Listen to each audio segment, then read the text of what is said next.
Plans are afoot to create the world's biggest defence company. But would a tie-up between BAE and EADS be a merger too far? Things are building in the world of defence and aerospace. News of the potential merger of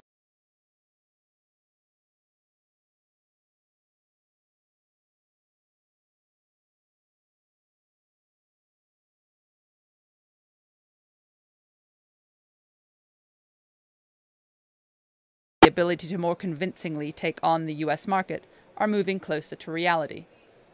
The €35 billion tie-up is being touted as a strategic move, but big hurdles stand in the way, not least the politics. Germany, France and the UK all have significant interests in the commercial and domestic impact of both companies. There's wide scope for each player to voice security concerns. The US in particular, which provides almost half of BAE's business, is deeply suspicious of France and will want additional assurances that their most sensitive projects can't be leaked to the outside world. And it's not only governments, but investors still need to be persuaded of the mega merger. There's still much work to be done, but executives have hinted that progress is being made and that more details will be coming soon. Hello and welcome back to Analysis Review. With me today to look at the issues surrounding what might be the biggest merger since the financial crisis are Carola Hoyos, the FT's defence correspondent, and Vincent Boland from our Lex team. Carol, let's start with you. We were just listening to that clip of yours there. You talked of sort of strategic rationale for this. Just tell us a bit more. How and why did we get to where we are? Well, BAE is a pure defence company, and it's not a good time to be in that spot. There are defence cuts in the US and in the UK. They're digging very deep into what BAE can do. They're pretty much out of growth opportunities. And on the flip side, you've got aerospace, commercial aerospace, doing very well. And of course, EADS's Airbus is its biggest program. And so that has created a setup where Tom Enders, who's the CEO, new CEO of EADS, can finally, in one swoop, do what he's been wanting to do by 2020, which is balance out his portfolio and be both a defence player and a commercial aerospace player, so that when the cycles come up and down, you have a smoother ride for the whole thing. You mentioned there's political obstacles, there's also some concern among investors, and we'll get Vincent in on that in a sec. But I mean, of the two, which are the most daunting, do you think, in your assessment now? That's a good question. I think the most daunting situation is in the US, and we've just heard Boeing say that it's looking at this very carefully. Obviously, this new company would be a huge competitor to Boeing, and they have a lot of political influence. Just to show you there the picture of Linda Hudson, yes, who I think heads the operations of BAE in Washington, a very formidable person in the whole sector there. She is, and she's got her work cut out for her.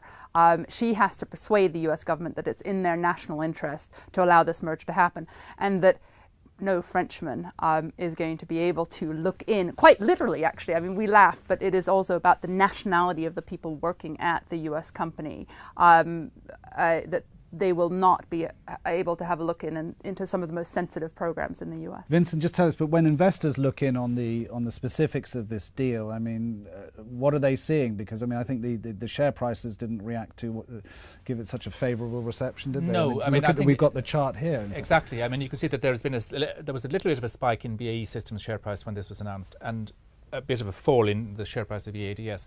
But I think the big problem for investors here so far is that there is no information. All we have is an announcement that a merger is being discussed, and beyond that, everybody's in the dark. So I think that investors hate that kind of thing. So there's been very little reaction so far, and I think that certainly from my conversations with investors and with people in the City of London, for example, I think that there's a response that ranges from okay, fine, we're ready to accept it, to I think this is probably a step too much for both companies.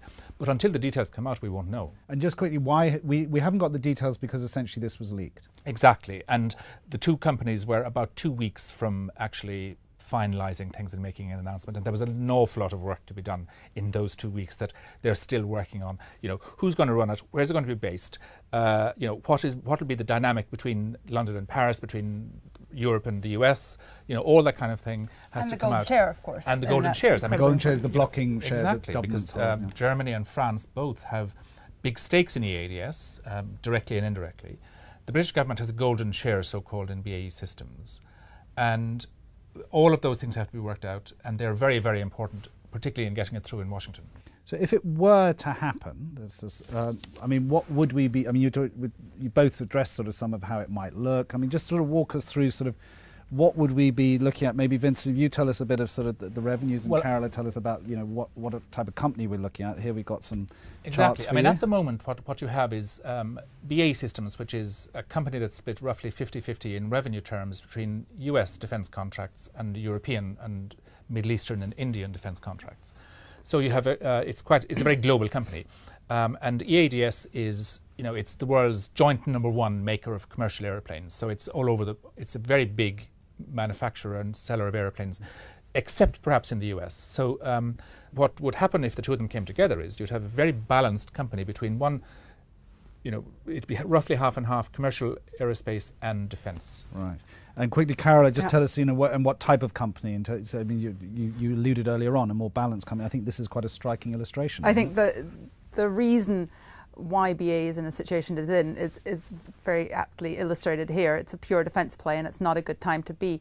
One thing that I wanted to put in is that quite a few people and investors in BA is saying this is the worst time for them to do this. They are at the nadir of their influence, and actually perhaps in a year or two the situation may flip, as it was just a few years ago when BA was bigger than EADS. Right. Just finally to both of you, I mean, looking at both companies, but particularly EADS, it hasn't always been a happy ship for some of the reasons that you've addressed. There's the political thing, there's the sort of stuff that it spans various countries and so on. I mean, is this deal would just make it worse, wouldn't it? Or have those differences now been ironed out under Tom Enders?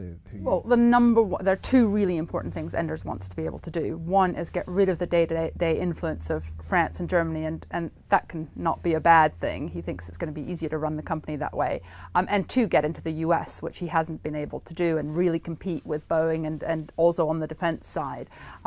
Not sure if he's going to manage that, but with BA's portfolio there, he does take a big step towards it. Okay, I'm afraid we've run out of time, but I wanted to ask you finally, put you both on the spot.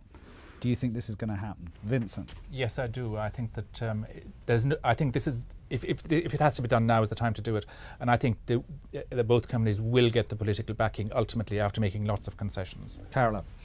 60-40. Okay, yes. So room for both of you to still clear up some details. Thank you both, Carola Hoyos, Vincent Boland, and thank you for watching. To read more about this and other topics covered by our analysis team, please go to ft.com/analysis. Until the next time, goodbye.